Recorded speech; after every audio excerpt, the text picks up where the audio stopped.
The Live Stream Code and Rating Administration has rated this online event PG. All ages admitted. Please be kind and stay on topic. Julie Newmar's Catwoman isn't as horrible as some of the other nefarious fiends that the dynamic duo face. In fact, Batman likes to think that she's just a little bit misguided. And if only he could reform her, much to Robin's chagrin, she would make the perfect Bat companion. Without any further babbling on my part, let's get going with my 5 reasons why Julie Newmar was the best Catwoman to ever grace either the small or large screen. That's right, folks, you heard me correctly, both small and large screen. I'm not saying that Pfeiffer and Hathaway weren't great, they absolutely were. But they weren't the greatest of all time. As far as I'm concerned, that honor goes to Julie. Reason number 1, Julie was all in. She gave that character everything that she had, so much so that she even went as far as helping to design the Catwoman outfit that she wore on screen. And it was her idea to put the gold belt around her hips because she felt it gave her a curvier look. Reason number 2, the on-screen chemistry between Newmar and West was palpable. Their connection was very real, and they had a deep respect for each other, which could be seen on screen. No scene was too ridiculous for these two. No scene was too over the top. I remember reading a comment on another YouTube video where the person said that the writers and Julie Newmar portrayed Catwoman as a really sweet, shy girl at heart, who at the end of things just desperately wanted Batman to like her, which of course he does. What this does is make her a character that you can sympathize with, even after all of the rotten things that she does. Reason number 3, Julie Newmar had sex appeal. Holy cow, Batman, did this lady know how to entice the Caped Crusader and pretty much every male viewer watching the program. And it wasn't just the outfit, or the bad girl who wanted to be good shtick that she did so well. No, for me, more than anything else, it was the way that she moved. Every single movement of her body sent a message, which should come as no surprise because Julie began dancing at an early age and performed as a prima ballerina with the Los Angeles Opera beginning at the age of 15. Reason number 4 is this. Despite great efforts by both Lee Merriweather and Eartha Kitt, her absence was felt by the fans of the show. A simple Google search will provide the proof. Type in Julie Newmar, and within those results you'll see that more than 50 years later, fans are still asking why she was replaced in both the movie and the 3rd season episodes. In both cases, the standard answer has always been that Julie was busy making movies. But if you think about it, it is kind of odd that the movie that supposedly was getting in the way of Julie's participation during the 3rd season, which was titled McKenna's Gold, also had Burgess Meredith in it. And yet, somehow, Burgess found a way to do both the movie and Batman. I talked earlier about the chemistry that Adam and Julie had while on screen. Well, that chemistry, folks, was because of their lifelong friendship. And that is my 5th and final reason why Julie Newmar was the greatest Catwoman ever. Throughout the run of the Andy Griffith Show, Barney's middle name was inconsistent, to say the least. In the episode A Plaque for Mayberry, Andy states that Barney's middle name is Oliver. In later episodes, Barney refers to himself as Bernard P. Fife. And in the episode Class Reunion, the Mayberry Union High School yearbook lists Barney's name as Bernard Milton Fife. If you are a fan of the Andy Griffith Show, then you are no doubt aware of the television movie Return to Mayberry. However, there are a few things about that TV movie that you might not know. So without any further delay, here are 8 fun facts about Return to Mayberry. Fun fact number 1, the TV movie was a huge deal. Fans were so excited to see Andy and the entire gang back together again. In fact, Return to Mayberry was the highest rated TV movie during the 1985-86 television season. The success of this show might have led to other Mayberry projects, if Andy Griffith had not been already committed to a new TV show called Matlock. Fun fact number 2 is that Return to Mayberry was the first time that Barney, played by Don Knotts, and Howard, played by Jack Dodson, interacted with each other. They had both previously appeared in the premiere episode of Mayberry RFD, but their characters had not interacted. Now that reminds me of 2 other characters that were rarely seen together. The reunion movie was also only the 3rd time in the show's history that Gomer and Goober appeared together on camera. You'd think they would have been together more often because they were cousins after all. The other 2 times were on the Andy Griffith Show in an episode titled The Fun Girls and an episode of Gomer Pyle USMC in an episode titled A Visit from Cousin Goober. Frances Bavier, the actress who played Aunt Bee in the TV series, was ailing and homebound when this movie was made.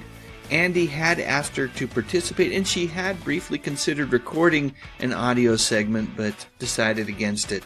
Another actress does that part, which is heard as Andy lays a flower on Aunt Bee's grave. Hey, I've got 4 more fun facts in just a moment, but first, why don't we take a gander at this? Opie's back, and Barney too. 10-4. With Gomer and Goober and Thelma Lou. Old Flip. It's so good to see you. They're all back for all new laughs I want to thank you all for coming. in America's favorite hometown. How come we ain't laid eyes on you lately, Cheer? I've been out of town 20 years. And they'll shoot the works when you return to Mayberry. Life in the fast lane. And now join the celebration in a world premiere Sunday night movie. Outstanding. Jack Burns, Ken Berry, and Eleanor Donahue were all invited to participate in the reunion movie, but they were unable to participate because of other projects that they were already committed to work on. And what a missed opportunity that was, because I would have loved to have seen any of these characters return, especially Miss Ellie. Now, one character who did return was Otis Campbell, played by the great Hal Smith. If you remember right, he was the town drunk in the original series. However, in the reunion, Otis was clean and sober, and the town's ice cream man. Hal had said that he wouldn't return to the role unless Otis changed his ways. And who is this lovely lady playing Opie's receptionist in the reunion movie? Why, it's none other than Don Knotts' real-life daughter, Karen. Another family member who appeared in the TV movie and had appeared on the Andy Griffith Show from time to time is this feller. Our 8th and final fun fact is that Rance Howard, the actor who portrays the minister who marries Barney and Thelma Lou in the TV movie, is Ron Howard's father. Feel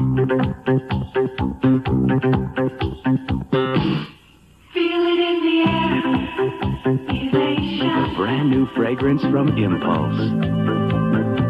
Excitement everywhere, elation, elation.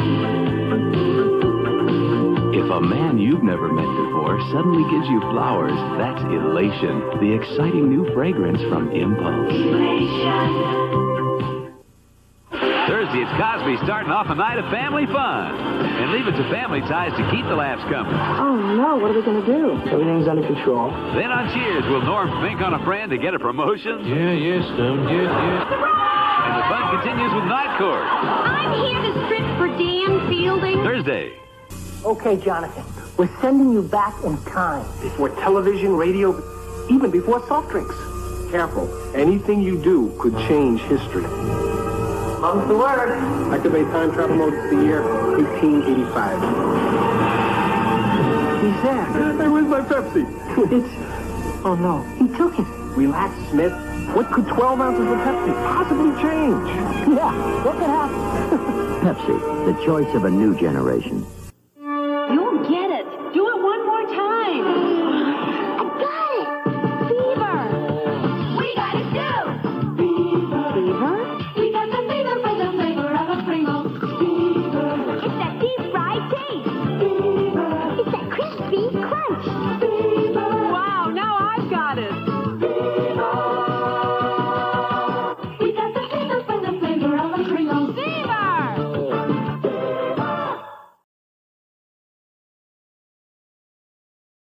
Thinking back to 1978's Battlestar Galactica, for a 14-year-old kid, this show was almost as good as Star Wars. A ragtag fleet of human survivors looking for a planet inhabited by the lost 13th tribe. And could that 13th tribe be Earth? Only time would tell. Quick sidebar to say that I just absolutely loved the amazing Frank Frazetta artwork that was used to promote the first few episodes. Back then, you rarely saw this kind of stuff in TV Guide. Let's talk for a moment about Dirk Benedict in Battlestar Galactica. His Starbuck character was a lovable rogue, a little bit like Han Solo, Brett Maverick, Eddie Haskell, and the Fonz all mashed up into one really cool character. It was Dirk whose appearance in the final episode of Galactica in 1980 somehow managed to erase much of the trauma that spin-off series had caused. This video is about the short and tragic life of Anissa Jones. Anissa was a natural on screen. She had such potential, and yet when all was said and done, her promise as an actress would remain unfulfilled. Growing up, my sister and I thought Family Affair was actually called Buffy and Jody. They were our favorite characters on the show. I think we loved them because while we weren't twins, we were only 10 months apart from each other in age, and we identified with them. Anissa Jones and Johnny Whitaker weren't originally supposed to be twins, but when the casting directors saw those two kids together, well, scripts were rewritten, and the rest, as they say, was television history. Man, she was so darn cute on the show. By all accounts, Anissa was an absolute delight to work with on Family Affair, which ran for 5 seasons from 1966 to 1971. The show would film all of their episodes during a few months around summertime to accommodate actor Brian Keith's movie schedule. Unfortunately, when she wasn't actually making the show, she was doing promotional appearances on behalf of the show. I have to believe that this schedule was hard on Anissa. And Johnny Whitaker, for that matter. They were so darn young. When the show started, Anissa was just 8 years old. That is a lot to ask of a child of such an early age. Anissa would be 13 when the show was unexpectedly canceled by CBS as part of their rural purge. Even though the cancellation caught the cast members a little bit by surprise, Anissa was also just a tiny bit relieved that she could take a break and move on to roles where she hoped to play characters that were a bit more mature. One of the movies that Anissa read for was The Exorcist. However, the director of that movie felt that moviegoers would be taken aback by seeing such a familiar and cherished face in the role of a possessed child. For that reason, he opted to go in a different direction with a lesser-known, at least at the time, actress named Linda Blair. Transitioning from working in the world of entertainment to the real world can be an extremely difficult process for child actors. I'm certain that we can all think of at least one or two child stars who never made it out. By the time that Anissa was 15, she'd given up on Hollywood. While her parents had divorced prior to Anissa working on Family Affair, their bitter custody battle raged on for years. And although it's easy to blame Anissa's struggles on the entertainment industry, I have to believe that her parents' inability to get along also had an impact. When Anissa turned 18, she and her brother Paul got a place of their own, and from everything that I've read, their apartment was one of those places where lots of folks would gather to party and do drugs.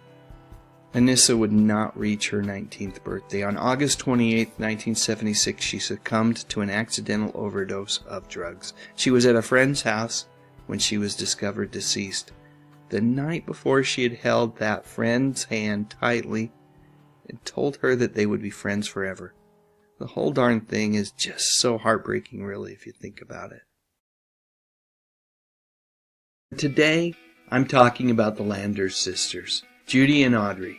During the late 70s and early 80s, Judy Landers captured the hearts of TV viewers on programs like Vegas and BJ and the Bear. And her sister Audrey, she landed a standout role as Afton Cooper on the legendary television show Dallas, adding a touch of glamour and intrigue to that show. Way back during their heyday in the early 80s, the sisters made headlines for a decision that had everybody talking when they accepted an offer to pose for Playboy magazine. offered a hefty sum, Judy and Audrey surprised everyone by agreeing to pose for a pictorial together with one ever so crucial, critical condition: no nudity. And because of that, the ladies said that they would do it absolutely for free. Yep, you heard me right. For free. I gotta say, I would have loved to have seen Hef's face when he got word that the sisters had agreed to appear in his magazine, but they weren't willing to bear all. Judy and Audrey were adamant that they would not let the trappings of fame deprioritize their values.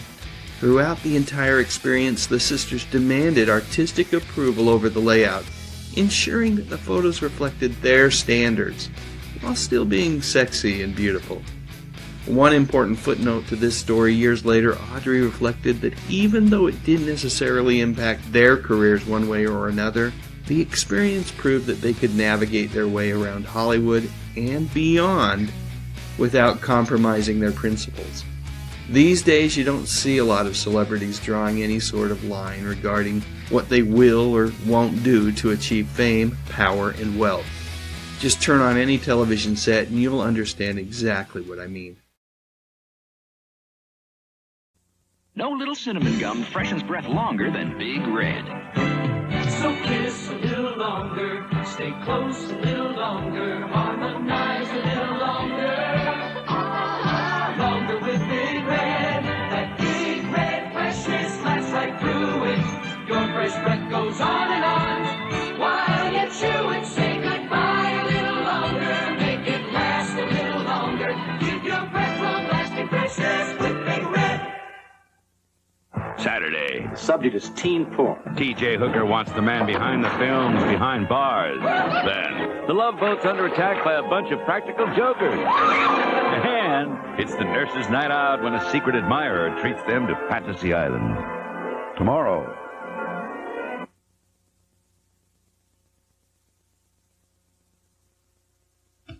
MasterCard? I'm starved.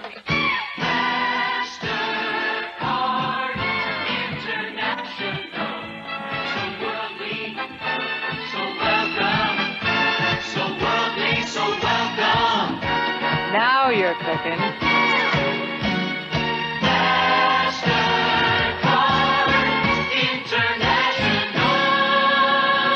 Make the world your oyster. I met him at McDonald's store. I knew right then I'd fall for him. We get the picture. The leader of the pack. McDonald's great Big Mac. He was fresh off the grill, pure and lean, a 7-story stack. We know what you mean. I fell for him the day we met. We'll be together forever. I'm that chickenette, the leader of the pack.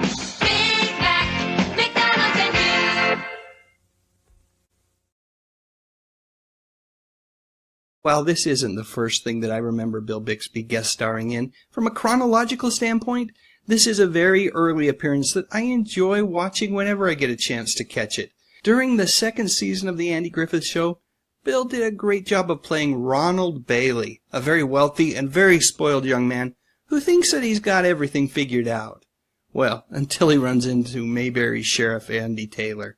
Right after this appearance, Bill was cast in a TV show that would become something of a pop culture event. Yep, I'm talking about My Favorite Martian, co-starring the great Ray Walston. Speaking of memories, I've got to mention that I absolutely loved Walston's turn as Mr. Hand in the movie Fast Times at Ridgemont High.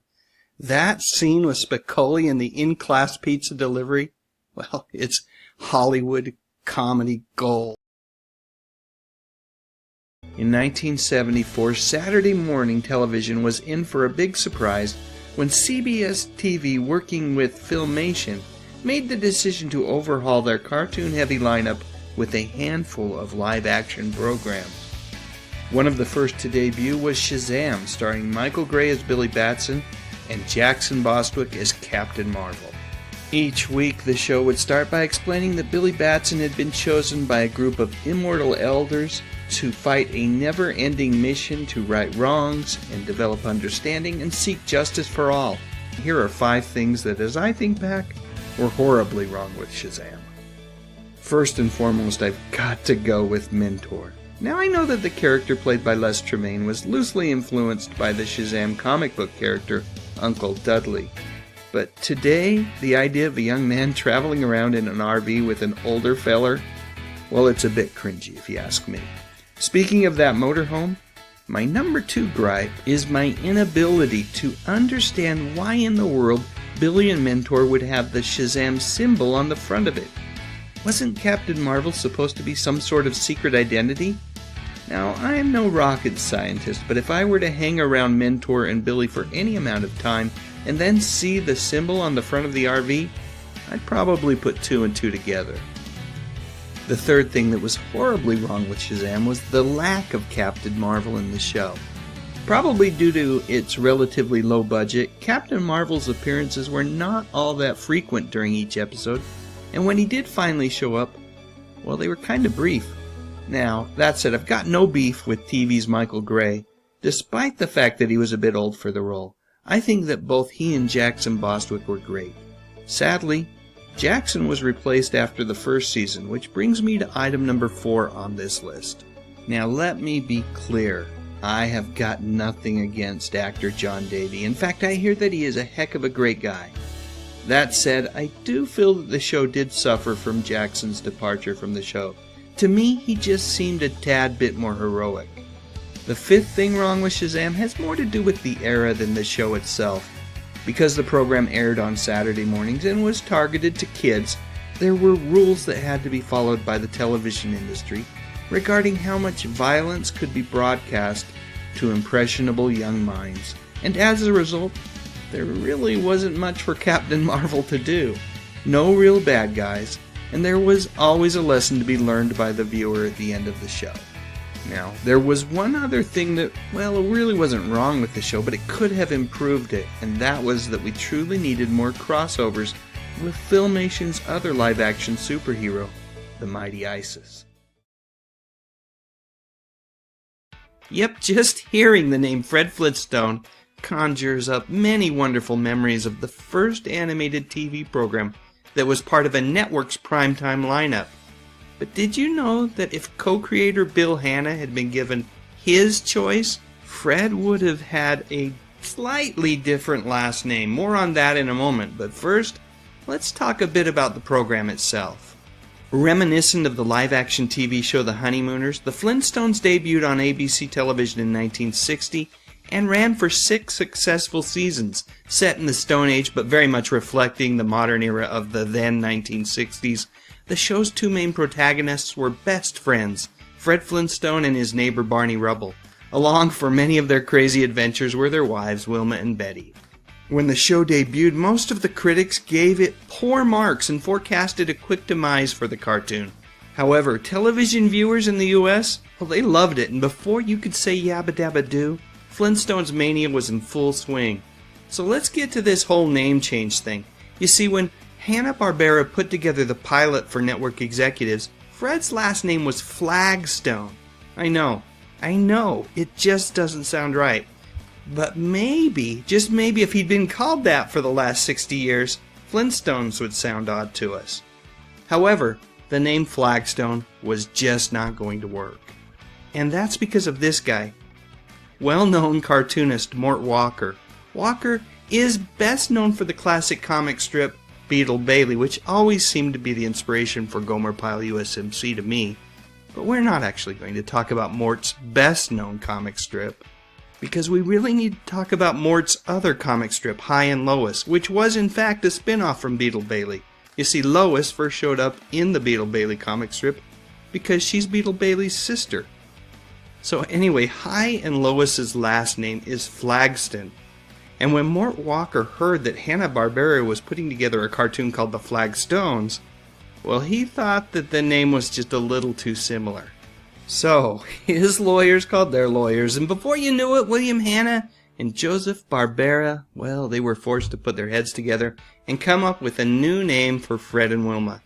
And that, my friends, is how the Flintstones came to be. Not because it was the best choice, but rather because no one really wanted to get sued.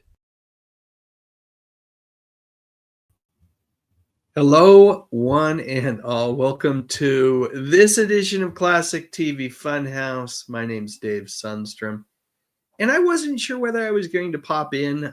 I thought I might keep this faceless, but I noticed that I got a super chat from Christopher Baker, and I didn't want to let that go. I didn't want to not respond to that. So let me go ahead and put that on the screen. Says, I was disappointed you had nothing to say about George Wendt, Dave. I guess that's just too late for you. Cheers could have stayed on longer. I did actually address the passing of George Wendt in a previous live stream. But here's what I'll do, Christopher, because one, I appreciate the super chat. That's very, very kind of you. Two, it did hit me hard. And I have recently made a decision to refrain from doing those videos that happen right after someone passes away. There's a lot of reasons why I've decided to refrain from doing that, but I just felt like maybe I could do a better job if I gave it some time and then put together a tribute video. And so I still plan on doing that with George Wendt, but I do have a George Wendt video that I made a couple years back that is fun about the writers on, the Cheers writers and their struggles with trying to come up with a good stuff for Norm to say when he came in the bar and folks would say, "How you doing, Mr. Norm? What's his last name?" This is what happens when you get old. You forget people's names. Anyway, so I'll play that video. And, I want to say hello to all the folks that have joined in today. We've got Wesson here. We had Sarah, a.k.a. My Flock is Everywhere, who popped in. Channel member Sarah, I should say. Todd popped in. Cora was here for a bit. Channel member Sean Innes, a.k.a. Dave, is here as well. Todd, I think I said hello to Todd already. Let's see, who else is here? Lila Mirabella. Merci, Lila, for your great comments. Danny Staten, who says R.I.P. Rick Derringer. Yeah, I saw that yesterday. My buddy Pat McCormack posted something about that, and that's definitely a tough one. John says, love the SCTV parody of them. SCTV parodied a lot of different stuff, and they were all great. Flash in the Pan was here, said Norm, R.I.P. Mr. Peterson. Norm's last name was Peterson. That's what happens when you get older and you try to think of something and you can't immediately remember it. It ain't coming back.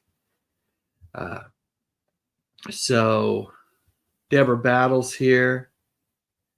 My cool dog, welcome. Willie Bowen's here. Adrian James is here. Let's see. Who else is here? Kenneth Wilkinson. Did I say hello to Kenneth? Hope I don't miss anybody. I might. Dolph Quick. What's my take on the new Superman? I'm pretty excited. The trailers have gotten me excited for it. And, I might be just a little bit superhero movie weary at this point. We've had a lot. But I think this one might be something special, and it's been a long time since we've had, I think, this kind of Superman portrayed on screen. That Christopher Reeve style of Superman. Gray Man Media's here. Yeah, you know what? I'm going to make a confession to you all. I did this live stream on the spur of the moment because StreamYard has this new feature where you can see the let me point in, I can't ever point in the right direction. Over here. There it is.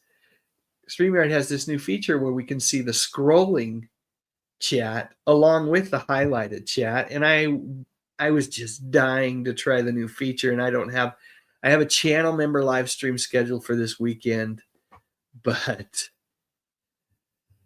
anyway, had to try it out. So here we are with a live stream at a strange time of day. Dave Jones is here. Melina Long is here. Melina, a lot of things that you were saying didn't make a lot of sense, so I just timed you out for a few minutes. Please make sure that your comments are relevant to the conversation. Channel member Thrash Pondo Pons is here. Let's see. Oh, good. Grayman Media says, wonder if the Bears will mention Wentz passing by on September 7th. I wonder if they will as well. You know, he just so good on SNL with the Bears. Lots of fun there. Yeah, Marlon Brando will not be in the Superman film because it's not a sequel. It's a reimagining of Superman, and I suspect that we will see a Jor-El, at least briefly, although we will not see a Superman origin story because we've seen that many times in the past. Let's see. Rosebuds 36 is here. Hello, Rosebuds. Welcome, welcome. And I think we're good for the moment. Again, thank you to Christopher Baker for the super chat. Keep your eyes peeled for something in the future about our buddy George Wendt. And hopefully I'll do him justice. And yes, it's good to see you, Bob.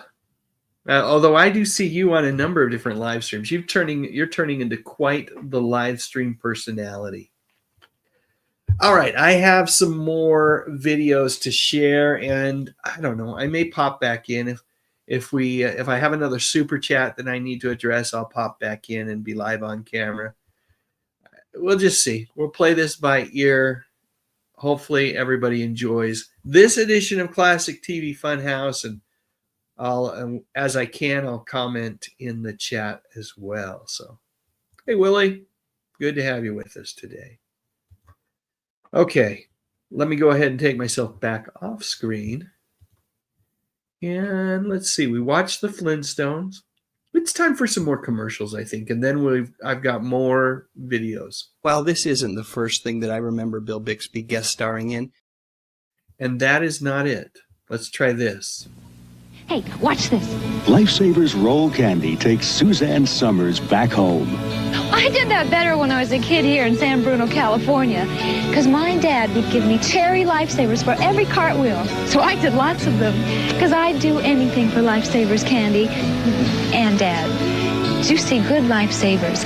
They're like coming home again to San Bruno. I still love them both.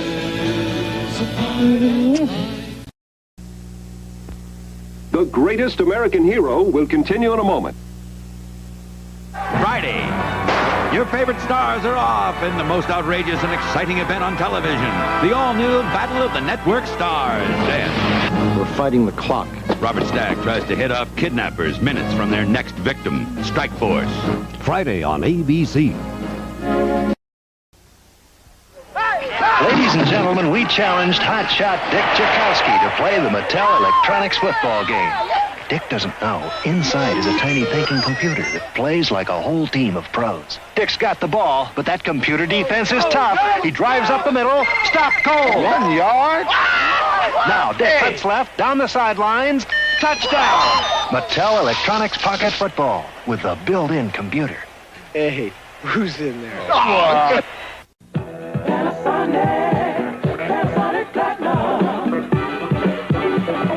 Listen to the power of platinum. Panasonic Platinum.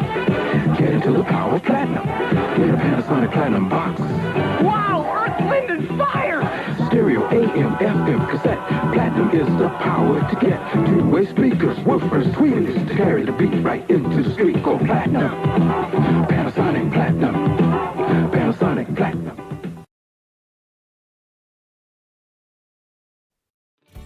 Growing up, I was a big fan of the Andy Griffith Show.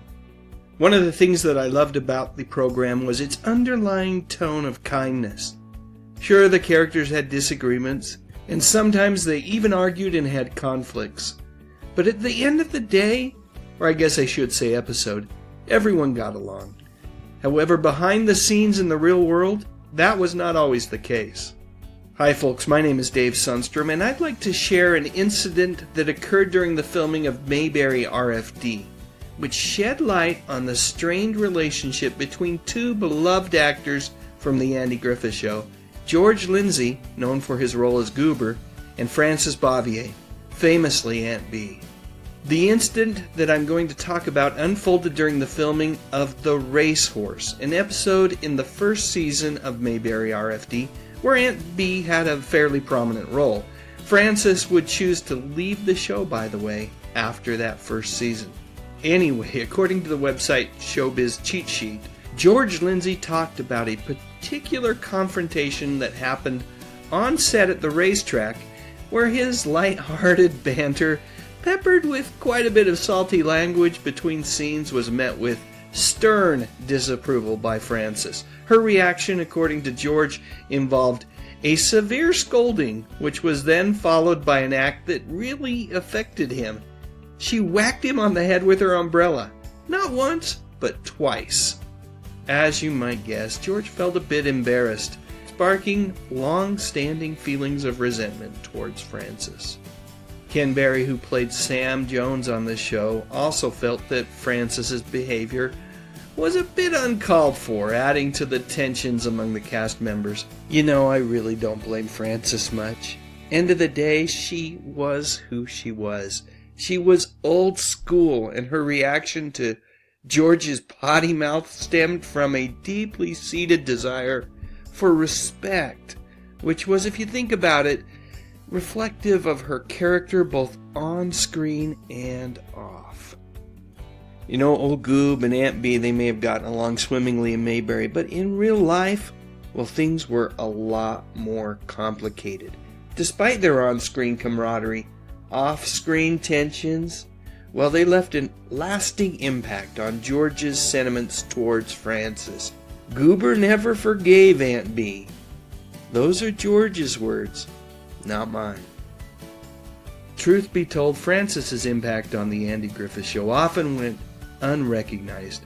I simply can't imagine that program without her. I have to believe that her absence from the opening credits of the first 5 seasons of the Andy Griffith Show may have contributed to a long-standing feeling that she had that she just wasn't valued as much as some of the other cast members.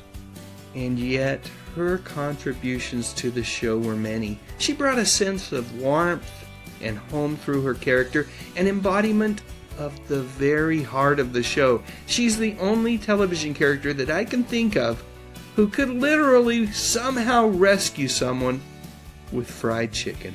End of the day, she was a comforting presence and was integral to the success of the Andy Griffith Show. Now, her homemade pickles, on the other hand, well, everyone in Mayberry could have lived without those. Jeans, jeans, jeans. There are all kinds of jeans on the market, and they all have one thing in common. They all look good, and you want to look good in them. And now you can with a new jean on the market. It's Slim Jeans, the uncommon jeans for people with a common problem, overweight.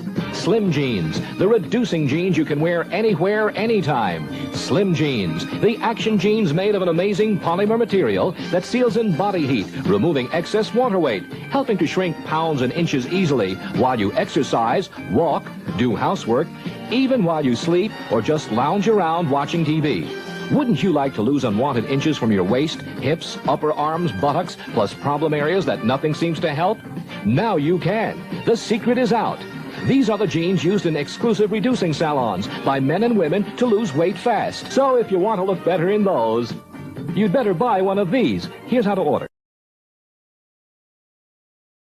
During the 80s, Anne Jillian was a force to be reckoned with. I think the very first time that I saw Anne on television was as super sassy waitress Cassie on the ABC sitcom It's a Living. This fall, the ABC program king is serving up the laughs. With It's a Living, the hottest new gang of girls ever to hit television. Oh, my goodness. Debbie Boone. I'll drop those 5 little beauties right in after Barney Miller on Thursday. I dated a pilot once. You dated everything once. Have you dated anyone twice? Yeah, once. Independent women trying to make it on their own. All that real-life emotion. That's deep. Bingo! Although this was the first time that I became aware of Ann, apparently she'd been in the entertainment business since she was just a young girl. She appeared in movies like Disney's Babes in Toyland and Gypsy with Natalie Wood, and a steady stream of TV work followed. But like I said, it was It's a Living where Ann caught my eye. And although she was great on that show, ABC canceled it after just 2 seasons, which gave her the chance to jump networks and join the Jennifer Slept Here project over at NBC. I must admit that I was more than just a little intrigued by this TV Guide promo ad for the show's premiere. Holy cow, the show looks more like some sort of teen coming-of-age comedy than anything else. I was there for the premiere episode, and I've got to say, I really did enjoy the show.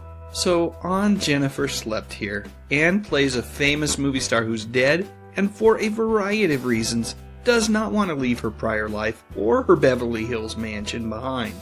14-year-old Joey, played by John P. Navin Jr., and his family show up, and Jennifer realizes heaven can wait because this family really needs her help, even if she is a ghost. Like I said, I really enjoyed this show, but sadly it was not a hit, which allowed Ann to return to It's a Living when it returned to the airwaves in 1985, this time as a first-run syndicated program. Ann reprised her role as Cassie for the show's 3rd season.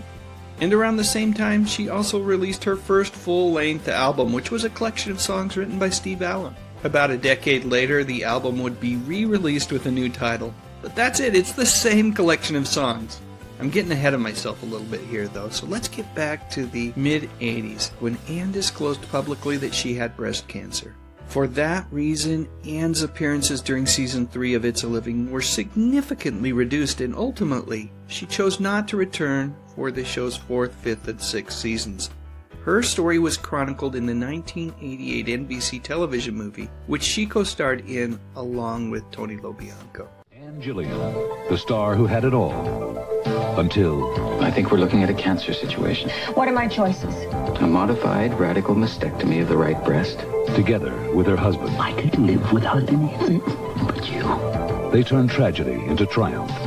Her story is an inspiration to all women and the men who love them. I'm still here, babe. A powerful drama from the woman who lived it. And now, the Ann Jillian story. You know, I really like this lady. She's been married to the same feller for over 40 years, and no, she didn't find her husband while working with him on a TV show or in a movie. Instead, Andy Murcia was a veteran police officer. And even after marrying Ann, Andy didn't immediately hang up that badge. He chose to serve and protect for a few more years before becoming his wife's full-time business manager. In particular, Andy manages Ann's personal appearances as a singer and as a motivational speaker. From everything that I've heard, Ann does a great job of delivering a really unique message of hope. Her performances are both uplifting and inspirational. Ann's talks are peppered with stories from her life, as well as the music that she loves most. While Ann continues to be a speaker in demand, she did purposefully pull back from acting because she wanted to be a hands-on mom to her son. Because of that, she hasn't been seen on TV or in movies for over 2 decades. What was her last role?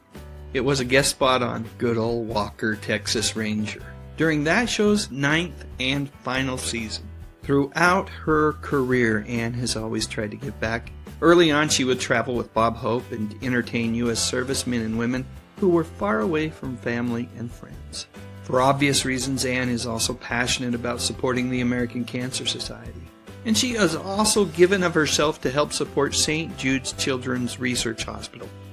Quite frankly, I find it inspiring when, after doing my research to make one of these videos, I learned just how giving a celebrity can be. Closer magazine sat down with Ann for an interview on her 70th birthday. It's a lot of fun to read and easy to find right here on the internet. Just Google Ann's name with Closer and you should be able to find it. I love that Ann said that the secret to 43 years of marriage is that the two of them, they still try to out-nice each other. What a great idea.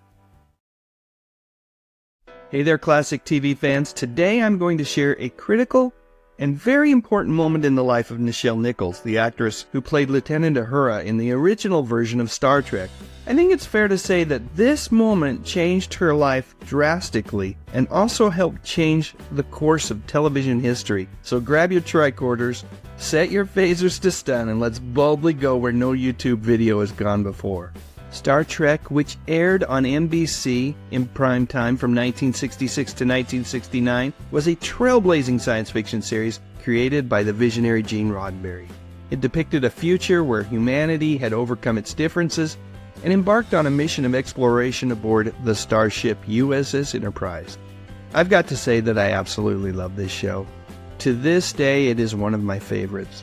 Watching reruns of Star Trek during the 70s was something of an escape for me, and I thrilled to the adventures of Captain Kirk and his crew. And every once in a while, I learned a little something along the way as well. So getting back to Lieutenant Uhura, brought to life by the talented and beautiful Nichelle Nichols. Did you know that she almost left the show? That's right, in a 2011 interview with National Public Radio, Nichelle revealed an extraordinary encounter that she had that changed her mind and shaped Star Trek's legacy forever. Early on during the show's network run, Nichelle approached Gene Roddenberry expressing her desire to explore other acting opportunities and leave Star Trek. However, Gene, recognizing the significance of her character, requested that she take some time off to reconsider. Little did she know an encounter was about to unfold that would alter the course of her decision. During a pivotal weekend, Nichelle attended a fundraiser and found herself face to face with the legendary Dr. Martin Luther King Jr. And in a candid conversation with Dr. King, Nichelle confided that she was thinking about leaving Star Trek. But instead of supporting her decision, he was absolutely flabbergasted and passionately argued for her to stay, stressing the importance of her role as Lieutenant Uhura and the impact that it had on African American representation. Dr. King recognized that seeing a black character in a leading role on television at the time was still something of a rarity, and it was a powerful symbol for equality. His words resonated deeply with Nichelle, leading her to reevaluate her decision. And that decision made all the difference in the world, or should I say galaxy. Lieutenant Uhura, with her intelligence, grace, and leadership, became an inspiration to viewers of all backgrounds. Along with Sulu, Chekhov, and others, they represented the future that we strive for, where everyone's contributions are valued and respected. But there was still more work to be done. In the 1968 episode titled Plato's Stepchildren, members of the Enterprise crew found themselves under the influence of powerful beings who forced them to act against their will. In a historic moment, Uhura and Kirk shared a passionate kiss, breaking down barriers and making a powerful statement about love and equality. Now, the significance of this scene cannot be overstated. At a time when racial tensions were super high, this kiss between a black woman and a white man was a symbol of progress and unity. It challenged societal norms and sparked conversations about representation and equality. Nichelle has reflected about the importance of that moment, and in doing so, she revealed that she almost didn't want to do the scene. She feared the backlash and the potential harm that it might have to her career. However, she knew that she had to do it. That television moment was exactly why Dr. Martin Luther King had encouraged her to stay on the show. And that kiss was more than just a scene that would challenge the network censors. It became a symbol of hope and progress. It paved the way for further diversity and representation on television, inspiring generations of viewers and future creators. Throughout her life, this elegant and articulate lady became a beloved figure among Trekkies and Trekkers worldwide, attending conventions, engaging with fans, and sharing her life's experiences.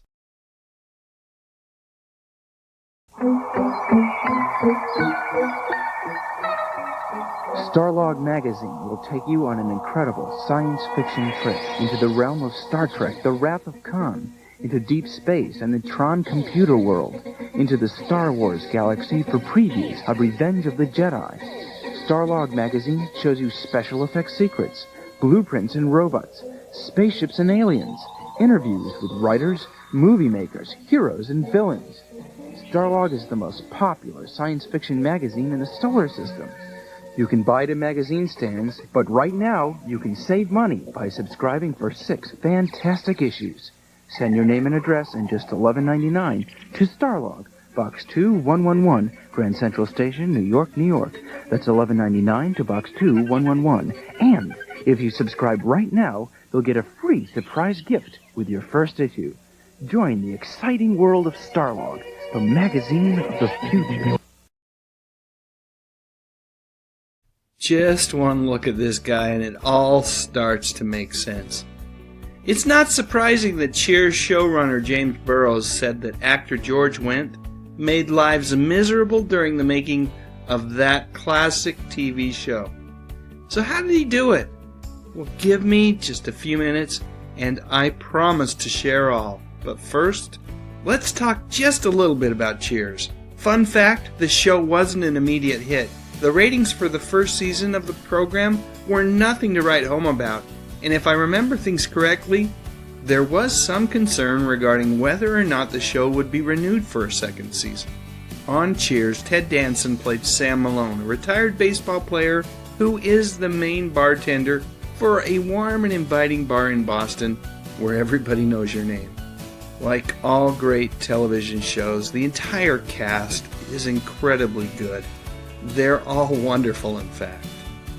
But I've got to admit that the romantic tension between Sam and waitress Diane Chambers, played by Shelley Long, really made this show something special and so much darn fun to watch. I've published another video about actress Shelley Long. I'll post a link to that video at the end of this one. But it's time. Let's talk about how George Wendt foisted misery upon many of the folks working on the show. I first learned about this while visiting one of my favorite websites, Showbiz Cheat Sheet. It was there where I stumbled across this article, which references an interview with James Burrows on the Smartless podcast where he talked about George Wendt at length. Recalling the very first appearance of Norm, Burrows said that Sam asked Norm, "What do you know?" And Norm said, "Not enough." Now this was never written as a joke, but because of the person saying it and how he looked, it all gelled together and became just this huge laugh, and it made the writers' lives miserable because they now felt obligated to come up with a new Normism every single time he wandered into the bar. Here's an example of a classic Normism. In fact, this is one of my favorites. Here's another one, classic Norm. And as I read this, I can hear both Woody and Norm in my head. On the podcast, Burrows credits Wendt with making Norm so darn beloved as a character. He said it was the winning combination of great writing and the perfect actor. Here's a direct quote. He said, "We took a great part, put a great actor in it, and it took off." You know, as long as we're talking about George Wendt, here are a few other things that are definitely worth knowing. Along with Ted Danson and Ray Perlman, George is one of only 3 actors to appear in all 273 episodes of Cheers. Additionally, George played Norm Peterson on 7 different TV shows: Cheers, St. Elsewhere, The Tortellis, The Simpsons, Wings, Frasier, and Family Guy.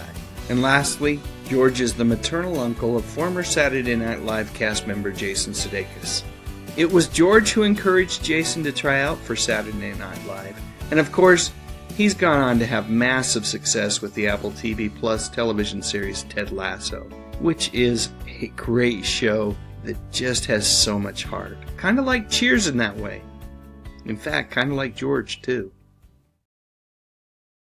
During the 60s and 70s, I really can't think of 2 actors more prolific than Michael Landon and Lauren Greene. Both of them routinely appeared on my television screen, on TV shows, and in commercials. I originally came to know these 2 actors because of Bonanza, which ran for 14 seasons on NBC. Lauren played Ben Cartwright, the patriarch of the Cartwright clan, and Michael played his son, who he affectionately called Little Joe. Each week, along with other sons, Adam and Hoss, the Cartwrights would have some amazing adventures and tackle some pretty hefty social issues every once in a while, on their ranch, which was over 1,000 square miles, called the Ponderosa, located on the eastern shore of Lake Tahoe, Nevada. These two actors really were like father and son. Both Lorne and Michael had grown tremendously close while making Bonanza, and their interactions didn't end when the show finally did. These two great actors were reunited on an episode of Landon's television series, Highway to Heaven. Truthfully, this photo doesn't do their reunion justice. Here, let me fix that. There, that's better. It was great to see these two actors and friends working together again. Some special Christmas gifts from Radio Shack. Okay, we'll open just one. Radio Shack has an incredible selection of electronic games no one can resist. Like Hungry Monster, Gobble or Be Gobbled in a fast-action maze, or Hold Up, handheld electronic cops and robbers, or Caveman, an exciting prehistoric adventure game. We were just going to open one. Irresistible electronic games, $7.95 to $69.95, only at Radio Shack, your Christmas electronics store. Monday. They're not invited. Life is weird. No one has ever been so publicly humiliated. How will the Square Pegs finagle an invitation to see Devo at Muffy's party? And on Private Benjamin, has Captain Lewis finally captured the limelight? Two great comedies. Monday. You know what's new? Diet Coke. And you're going to drink it just for the taste of it. Introducing Diet Coke. You're gonna drink it just for the taste of it. Living good with Diet Coke. This is the one from Coca-Cola. Coca-Cola tastes with just 1 calorie. Just for the taste of it. Just for the taste of it. Diet Coke. Because of the following special program, Magnum P.I., Simon & Simon, and Knots Landing will not be presented this evening. All three will return next Thursday at their regular times on most of these stations.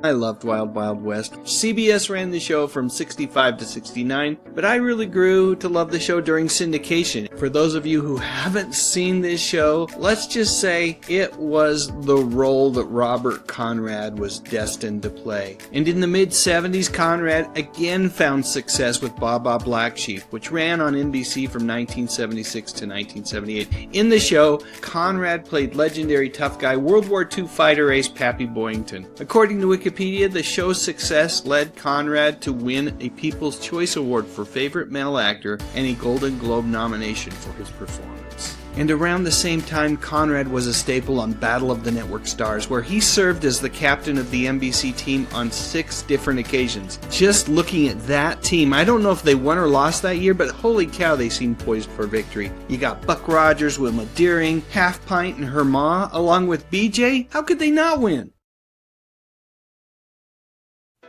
Both Carrie Fisher and her mother, Debbie Reynolds, were Hollywood icons in their own right. Carrie rose to fame as the iconic Princess Leia in the Star Wars franchise, while Debbie was a triple threat as an actress, singer, and dancer who starred in such movies as Singing in the Rain. Despite their individual successes, the relationship between the two women was always a topic of interest to the public, probably because their relationship was a very complex one that spanned decades full of ups and downs, but throughout it all, one thing remained constant: their love for each other. When Carrie passed away unexpectedly in 2016, Debbie was devastated. In fact, she died just one day later, leading many to speculate that the stress and the grief of losing her daughter was simply too much to bear. Despite their sometimes tumultuous relationship, Carrie and Debbie were incredibly close. They were known to share everything with each other, from career advice to personal struggles. In the end, the bond between this mother and daughter was one of the most enduring and endearing in Hollywood history. They may have had their differences, but their love for each other was never in doubt.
Bea Benaderet's Kate Bradley is one of the greatest characters ever on television. She was a strong woman who was loving and a protective mother to her 3 daughters, and while Uncle Joe liked to think that he was taking care of Kate, more often than not it was the other way around.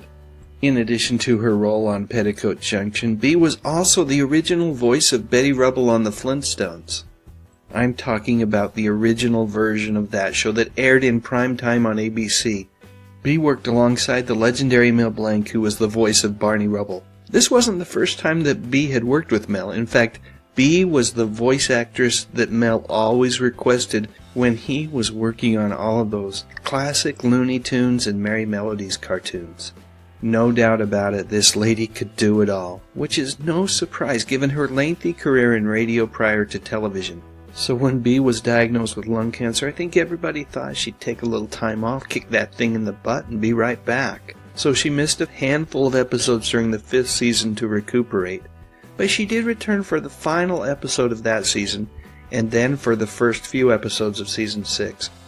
But at that point, sadly, Bea became too ill to continue to work.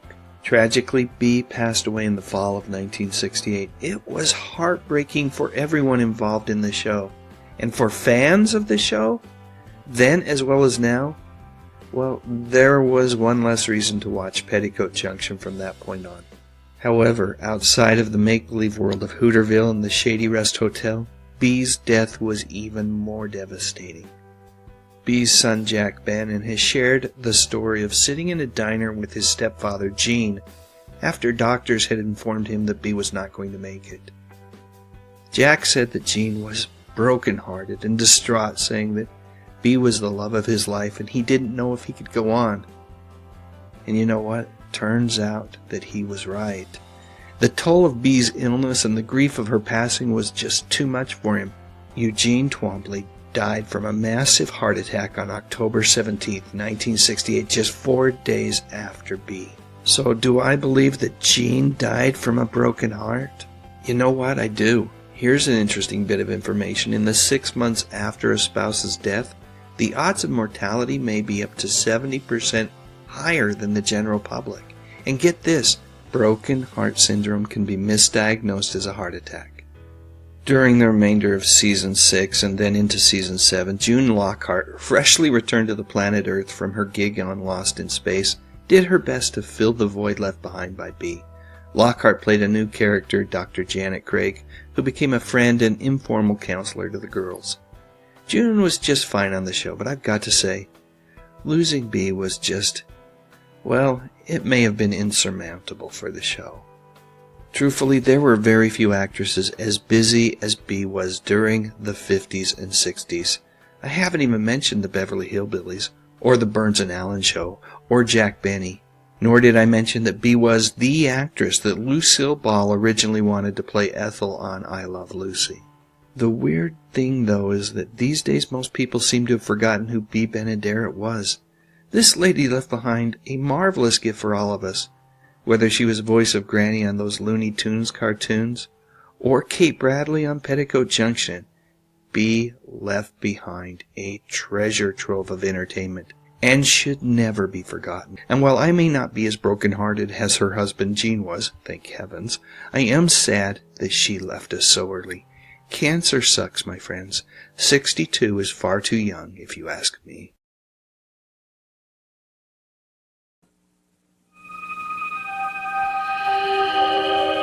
This summer, whatever you do, wherever you go, Coca-Cola Classic will be there. It's the one soft drink enjoyed 5 million more times every day than any other.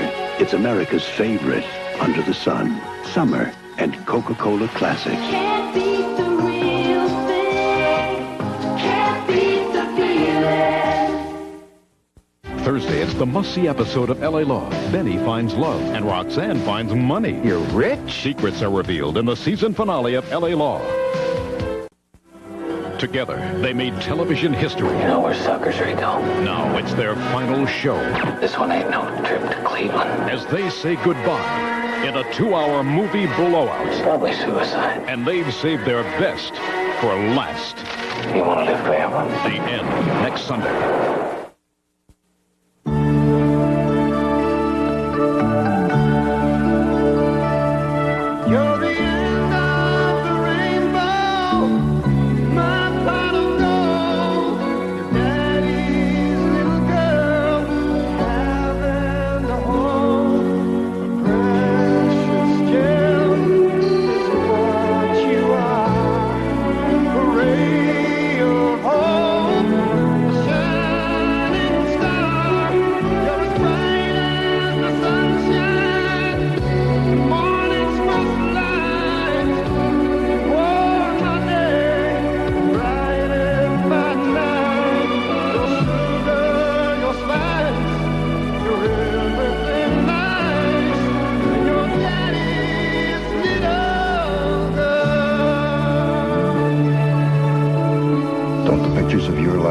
deserve Kodak film? You know, whenever I think about classic TV, I immediately think about the Frndly TV streaming service that has over 50 channels, many of them showcasing classic television shows from decades gone by for a crazy low price. You can try the service free for 7 days by clicking on the link in the description section, and when you do, you're supporting this channel. Thanks. I love my Frndly TV. It's definitely my favorite streaming service. If you haven't given it a try, I don't have the link in there yet, but it will be in there after I'm done with the stream, and definitely worth checking out if you are a fan of classic television. All right, what do we have up next? Ike Eisenman. Let's do it. Hey there, fans of classic entertainment. You know Ike Eisenman from the original Escape to Witch Mountain movie series, right? Well, Ike recently related an experience going way back to his later teenage years where his path, in a very odd way, crossed with none other than Mark Hamill. And the result? Well, hang on for just a moment and you'll find out. Picture this. A long time ago, on a city street far, far away, Ike found himself smack in the middle of a situation that was both flattering and, quite frankly, somewhat confusing at the same time. As was quite often the case when Ike was younger, because of his many guest starring appearances on shows like Chips, Wonder Woman, and T.J. Hooker, he was approached by a family that was very excited to get his autograph. However, as he talked with them a bit more, he realized that they thought he was the guy who played Luke Skywalker in Star Wars. Yep, actor Mark Hamill. And as much as he tried to set things straight with them, telling them that he wasn't Mark, these folks were not convinced. And Ike was in a bit of a pickle. He didn't want to let the family down, and he didn't want them to walk away thinking that Mark Hamill was a jerk. So he pulled a move worthy of any galaxy-saving hero, and he signed an autograph using Mark's name. As the family triumphantly departed with their prize signature, I have to believe that Ike felt a mixture of happiness and guilt. And I also believe that in his heart, he knew that he had done the right thing. Fast forward to present day, and Ike shared this crazy story on social media, talking about how he had become a Jedi for just a moment. Imagine Ike's surprise when Mark Hamill, Luke Skywalker himself, responded, thanking him for taking care of his fans. He said, what a wonderful story. No apologies necessary for making a family so very happy. I'm sure from watching you over the years that not only did you represent me well, but you would be great as Luke. At last, Ike had confirmation that his spur-of-the-moment decision so many years ago was exactly the right thing to do. And we, the fans of both Ike and Mark, have confirmation that they are more than just TV and movie stars. They're both incredibly kind and thoughtful human beings. As long as we're talking about Ike, I've got to mention that he co-hosts an absolutely wonderful podcast and YouTube channel with author Jonathan Rosen called Pop Culture Retro, where they interview lots of stars from TV shows and movies from decades gone by. I love this podcast. Ike and Jonathan really have a way of making their guests feel comfortable and at ease. I should know, because they invited me on as a guest a few months back as well. What a treat that was. Anyway, great podcast and great guys. I'll post a link to their YouTube channel in the description section of this video. So I've got to ask, does anybody else remember Fantastic Journey? Ike starred in this short-lived science fiction TV series which ran on NBC, and I absolutely loved it. Trapped on a strange landmass. They come from different times, but they're all in danger now. Use whatever means necessary. An unearthly swamp and an android colony with a human leader await. On the Fantastic Journey, Roddy McDowell joins the Fantastic Journey Thursday at 8, 7 Central and Mountain Time. You'll notice there, the legendary Roddy McDowell was in the series as well. That was way back in 1977. And a few years later, Ike would make a memorable appearance in Star Trek II: The Wrath of Khan as Chief Engineer Montgomery Scott's nephew, Engineering Cadet Peter Preston. Spoiler alert, things don't go all that well for him. Khan! By the early 2000s, Ike's career had transitioned to more behind-the-scenes work, but in 2009, he and original Escape to Witch Mountain actress Kim Richards did return to the big screen in cameo roles in Disney's remake, Race to Witch Mountain. My alarm goes off, and the sunlight it streams in. For a bowl of cereal, it is time to begin. Yeah, the cartoons are calling, and I'm ready for escape. Another bowl of cereal, and I'll put on my Batman cape. I still remember those joyous Saturdays. Super Friends and Scooby, all those animated plays. I hope they'd never, ever, ever go away. The simple thrill of cartoons shows made just for me. Another bowl of cereal, and my parents are awake. They say something about Jonas. It's Saturday, for goodness sake. They say it doesn't matter, and they turn the TV off. My heart is full of sorrow, but then I start to cough. I've got a genius idea, a foolproof, brilliant plan. I tell them that I'm sick, that I can barely stand, but they don't seem too bothered by the fact that I could die. In fact, if I didn't know better, they thought I told a lie. I still remember those joyous Saturdays. Super Friends and Scooby, all those animated plays. I hope they'd never, ever, ever go away. The simple thrill of cartoons, shows made just for me. I still remember those joyous Saturdays. Super Friends and Scooby, all those animated plays. I hope they'd never, ever, ever go away. The simple thrill of cartoons, shows made just for me. Cartoons are calling every Saturday. Cartoons are calling, a perfect way to spend the day. Cartoons are calling, they keep on calling. Cartoons are calling, shows made just for me.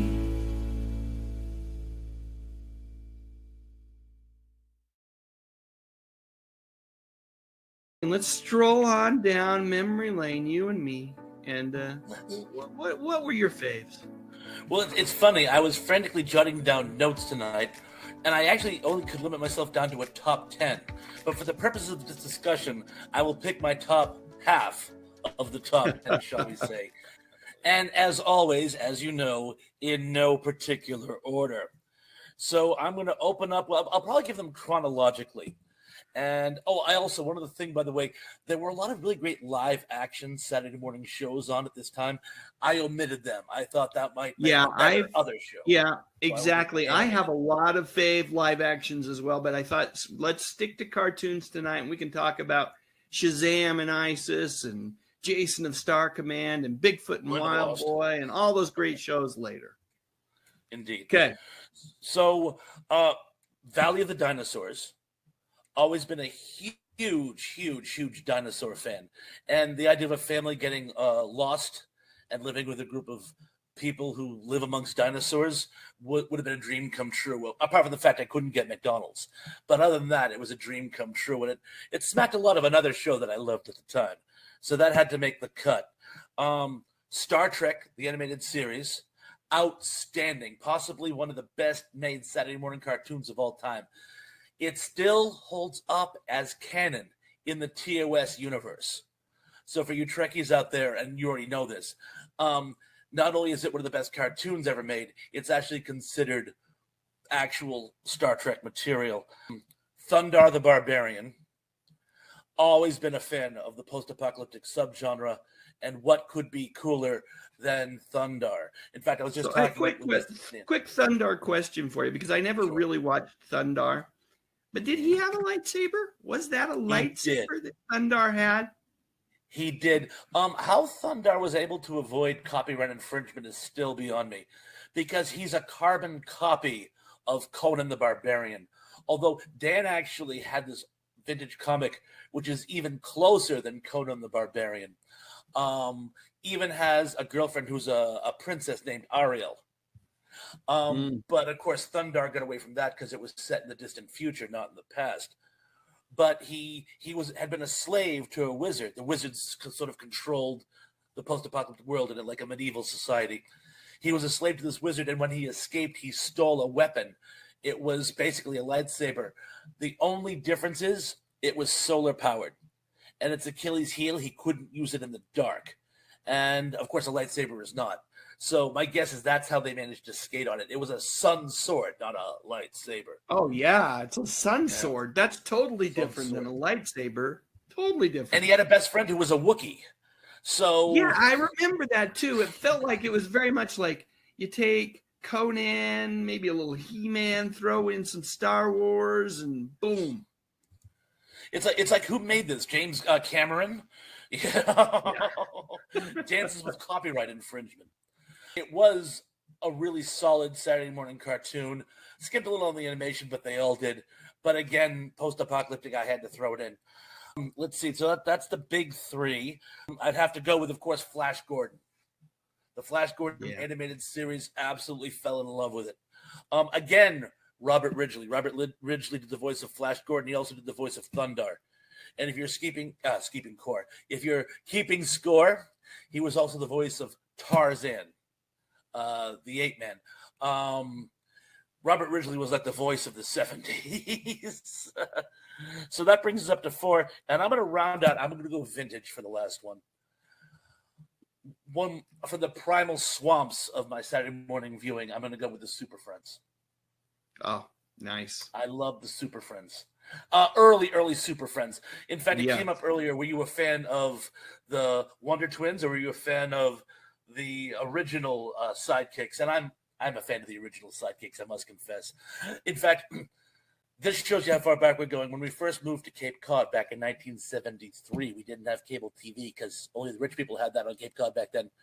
We got one channel on our 8-inch black and white TV set, one channel. And thank goodness for Saturday mornings, the Super Friends was on the channel that we had. Thank goodness.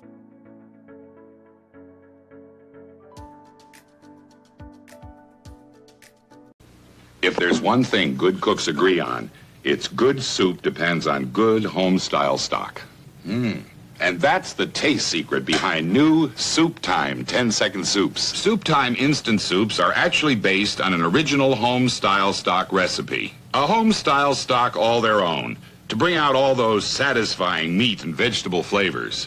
Taste the surprising difference home-style stock makes. Taste new Soup Time instant soups from Nestle. Attention all personnel, the war is over. MASH is going home next. You call me a taxi, I'll be on my way. Share their touching goodbyes and their new beginnings. I'll never forget you. MASH, the end of an era, a 2.5-hour special. I'll miss you. The laughs and tears, the final farewells next. That is all. When MASH finally came to an end in 1983, more than 106 million people watched its finale, Goodbye, Farewell, and Amen. The episode was so highly anticipated that 30-second commercials sold for almost $500,000, more than some of the slots for the Super Bowl that year. And because CBS wasn't all that happy about losing a consistent year-after-year ratings winner like MASH, the suits at the Tiffany Network requested a new series after MASH that followed the post-war adventures of Potter, Klinger, and Father Mulcahy. And while the show started off with a bang and had fabulous ratings here in the United States, script problems and constant character changes led to a rather steep decline in viewership, and the show was canceled by the network after just a couple of seasons. Another attempt at recapturing the magic of MASH featured the return of beloved character Radar O'Reilly in a show called Walter. However, the pilot was not well received by the network. And while it did finally air in some parts of the United States, most folks don't even know that this show existed. One final thing. Shortly after MASH ended, the Smithsonian Institute opened up a wildly popular exhibit about the show which ran on and off for a couple of years. This thing was so popular that lines to see it, well, they felt more like an attraction at Disneyland. Sometimes folks would wait for as long as a couple of hours. And then, because there were so many tourists that wanted to view it, once inside the exhibit, people were often only allowed to stick around for 10 to 15 minutes. Chocolate. Peanut butter. Ooh. Hey, you got chocolate on my peanut butter. You got peanut butter on my chocolate. Hey, it's good. It's really good. Yeah, I like this. Two great tastes that taste great together. Reese's Peanut Butter Cup. Real milk chocolate. Good old-fashioned peanut butter. Reese's Peanut Butter Cup. Part of the fun of I Dream of Jeannie was the undeniable chemistry between the two lead actors, Barbara Eden and Larry Hagman. They played perfectly against each other, and as a young man watching reruns of the show in the 70s, I did not think for one moment that there was some sort of off-camera strife going on. Unfortunately, what had happened was that Hagman grew increasingly irritated with the development of his character, Tony Nelson. While he felt like the show's scripts in the beginning were tightly written, innovative, and fun, over time he started to feel like they were devolving into relatively lowbrow slapstick. Hagman, in his own biography, said those scripts, along with a few other challenges on set, really impacted his personal happiness, and that, of course, affected his interactions with others. In other words, he wasn't always the most pleasant guy to be around. And then, when you couple that with rumors of excessive nightlife and partying on his part, well, before you know it, many of the cast and crew members were starting to suggest that Hagman be replaced by another actor. One of the actors who initially tested for the role of Tony Nelson was none other than Darren McGavin. Yep, good old Mr. Carl Kolchak himself. A fine actor, and I have no doubt that he could have come in and somehow made it work if he'd been called upon to do so. But that's a mighty big if, because Barbara Eden was having none of that. She was loyal to Hagman. What, did I say loyal? Let's go with fiercely loyal. Sure, Larry may not have been the easiest guy at all times to get along with off set, but he was her friend. And more than that, when the cameras were running, he was a consummate professional. And whether you credit her heart or her head for her insistence that Hagman not be replaced, well, we all know that it was the right decision.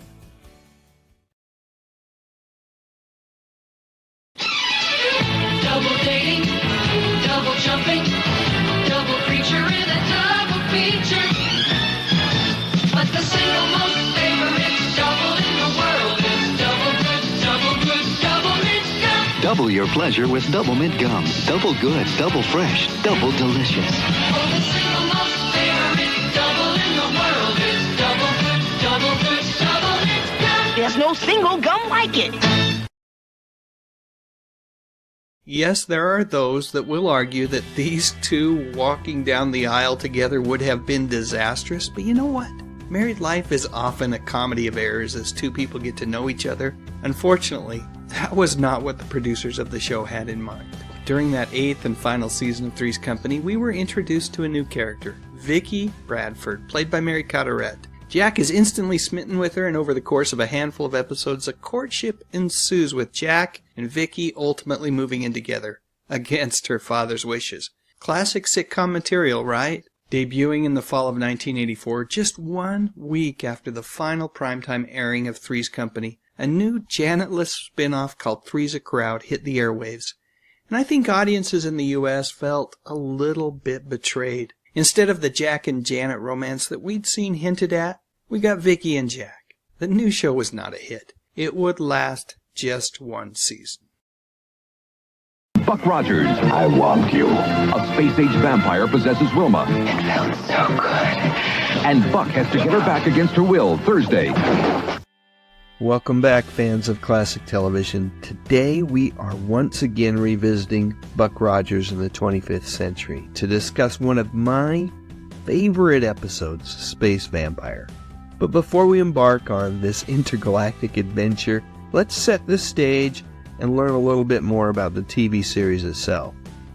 Buck Rogers originally aired from 1979 to 1981 on NBC and was based on the classic science fiction character created by Philip Francis Nolan. The show follows the journey of Captain William Buck Rogers, played by Gil Gerard, who is a 20th century astronaut who ends up getting frozen in space, only to awaken in the 25th century where he finds himself in a world vastly different than his own. Without a doubt, there is a lot to like about this TV series, and in particular, the first season when the program didn't take itself all that seriously. It was just fun, and there's nothing wrong with that. Not every television program needs to be message heavy, and for one joyous season, Buck Rogers just entertained us and didn't worry about anything else. Now, with all that said, let's talk about Space Vampire, the 14th episode of the first season of the show. The story begins with Buck and Colonel Wilma Deering arriving at Theta Station to have Twiki, their lovable robot sidekick, serviced. But what starts out as a routine visit quickly spirals into a spine-chilling tale of horror. Okay, maybe spine-chilling is overselling it. It's not Salem's Lot. It's more like Salem's Light. The story really gets going when a freighter unexpectedly crashes into the space station and its crew is found in a state between life and death. Fearing a potential virus outbreak, Commander Royko quickly orders the station under quarantine. And as they investigate further, things take a dark turn. Wilma starts sensing a cold, evil presence stalking her, and crew members begin turning up half dead. Zombies. Long before they were cool, we had freaking zombies on Buck Rogers. Now, as great as Gil Gerard is in this episode, really it's Erin Gray who gets to shine here as she battles not only external threats but her own internal fears. Fears that are quickly justified as she discovers the shocking truth. The source of all these intergalactic hijinks is one space vampire known as a Vorvon, portrayed by talented actor Nicholas Foreman. This sinister creature has the ability to drain the life energy from its victims and turn them into mindless zombies. I've just got to say, I love this episode and I love Nicholas Foreman. This space vampire is cheesy, campy, and yeah, a little bit scary. In fact, not all that long ago in a newspaper interview, Nicholas confessed that his niece and nephew still get scared when they watch this episode with him. I can't believe it's their uncle behind all that makeup. But the untold truth about this space vampire, my friends, is that Nicholas is quite the actor. He's one of those fellers that over the past 4 decades has literally been in hundreds of TV shows and movies, but no one knows who he is. His career has been that of a character actor, someone who just completely disappears into their role.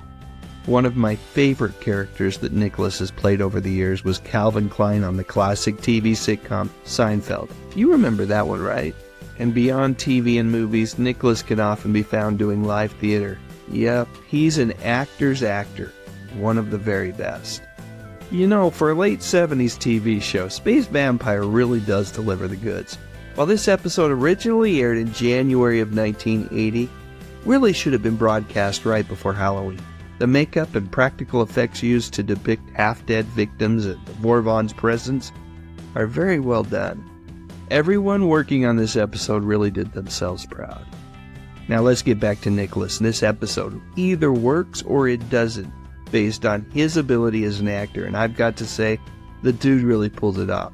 If you do a simple Google search on the term Buck Rogers Space Vampire, you'll see that I'm not the only one that was impressed with Nicholas and more broadly, the entire episode.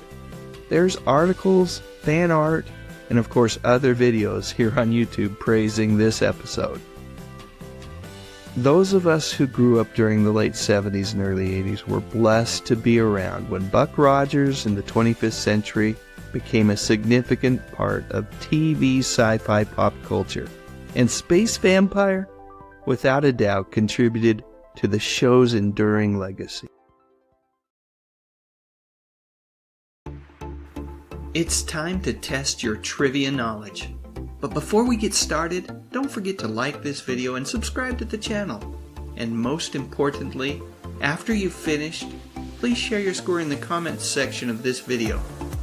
Alright, are you ready? Let's get going.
How did you do? Don't forget to share your score in the comments section. And if you're up for the challenge, here's another fun trivia video for you to match your wits against. Thank you so much for playing, and regardless of your score, you are awesome.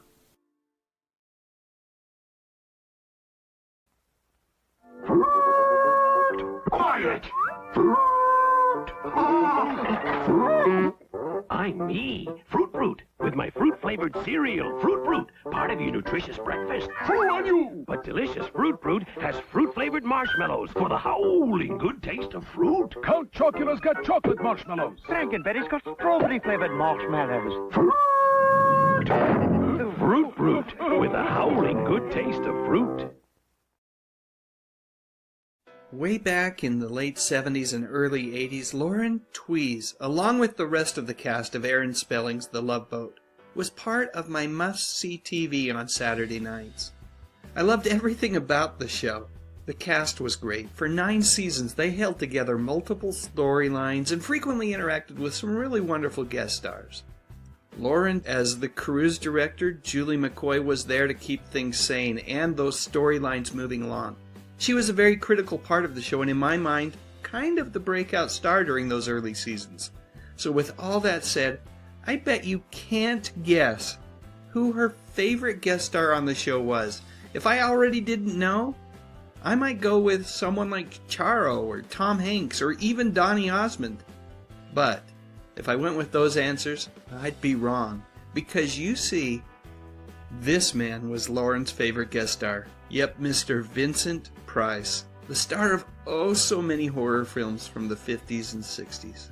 Lauren, during a fairly recent interview, said that Vincent, during his time on the show, was smart, funny, and kind. 3 words you don't always hear these days when it comes to a description of a star of Vincent's caliber. In that interview, Lauren reminisced about Vincent's appearance on the Love Boat in an episode titled Ship of Ghouls. She reflected on the time that they spent together in between takes talking about art, food, and other topics that, well, Lauren just found them absolutely fascinating.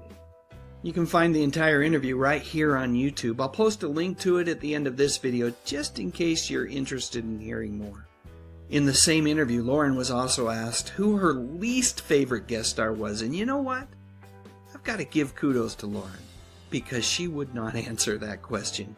The interviewer pressed her to, without saying a name, just describe the guest star, and even then she declined. She said something like our world is so full of ugly stuff, she didn't want to add to that conversation. I was so impressed with that response, and Lauren, you are absolutely correct. In a world where every opinion is given a platform through the various social networks, there's no need to add fuel to that fire, unless there's something positive. Or if not that, at least something that's productive to be said. So as long as we're talking about Lauren, here's a quick update. She remains close to her former castmates from the show. That chemistry that existed way back in the late 70s and early 80s, well, it still runs strong even today.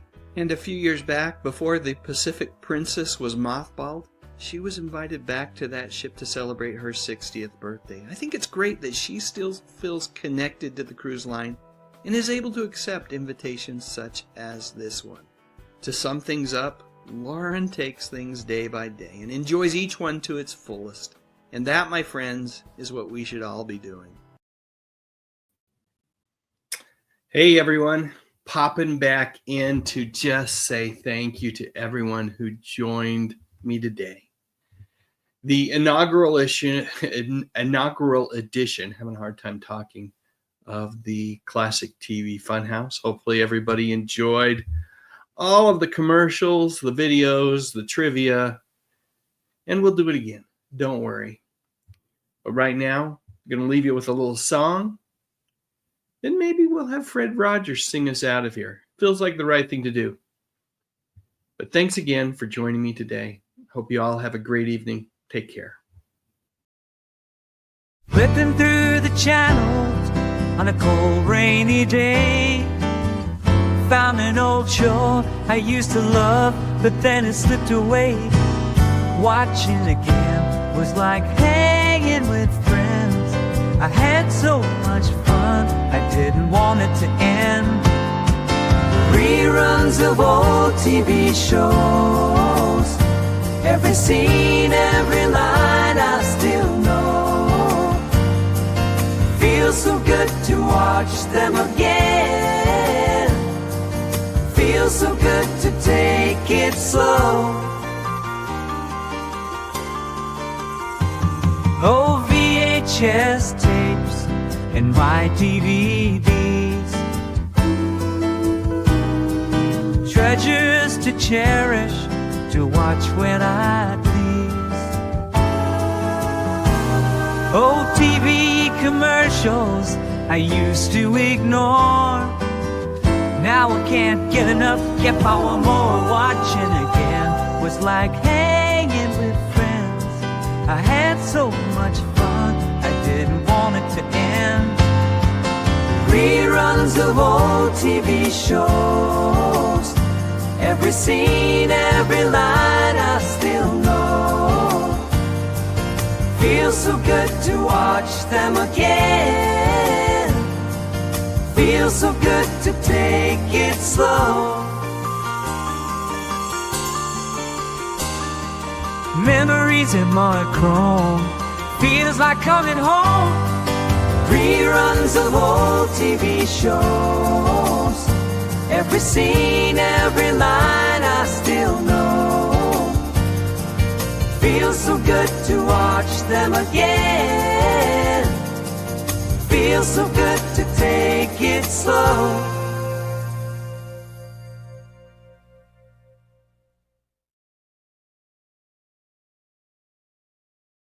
You are special.